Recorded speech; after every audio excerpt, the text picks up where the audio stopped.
తమిళనాడు రాజకీయాల్లో పార్టీ పెట్టిన అతి తక్కువ కాలంలోనే అధికారం కైవసం చేసుకున్న నాయకుడిగా విజయ్ దళపతి పేరు మారుమోగుతుంది. దీంతో ఆయనకు అటు ప్రత్యక్షంగానూ ఇటు పరోక్షంగానూ ఎందరో వ్యక్తులు అభినందనలు తెలిపారు.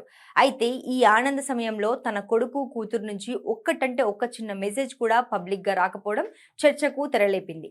విజయ్ కొడుకు జాసన్ సంజయ్ తన తల్లికి మద్దతుగా నిలిచేందుకు విజయ్ కి సంబంధించిన ఒక్క పోస్ట్ కూడా వేయలేదని, అలాగే ఇన్స్టాగ్రామ్ లో కూడా ఆయనని అన్ఫాలో చేశాడని కథనాలు మొదలయ్యాయి. గతంలో విజయ్ భార్య సంగీత విడాకులు కావాలంటూ కోర్టు మెట్లు ఎక్కినప్పుడు కూడా తండ్రిని అన్ఫాలో చేసిన కొడుకు అంటూ ఇలాంటి వార్తలు వచ్చాయి. అయితే వాస్తవానికి జాసన్ సంజయ్ తన తండ్రిని సోషల్ మీడియాలో ఇప్పటి వరకు ఫాలో అనేదే చేసింది లేదు.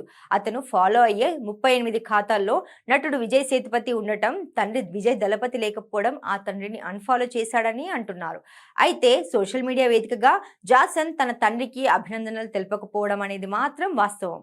పైగా అంగరంగ వైభవంగా జరిగిన ఆ ప్రమాణ స్వీకార కార్యక్రమానికి కూడా విజయ్ కొడుకు కూతురు గైర్హాజరు కావడం, స్నేహితురాలైన నటి త్రిష మాత్రం హాజరై బాగా హడావిడి చేయడం ఈ అన్ఫాలో చర్చను మరింత రసవత్తరం చేసింది. కాగా విజయ్ భార్య సంగీత దాఖలు చేసిన విడాకుల పిటిషన్ విచారణను కోర్టు జూన్ 15కు వాయిదా వేసింది. ప్రస్తుతం సంగీత పిల్లలతో కలిసి లండన్లోనే ఉంటున్నారు.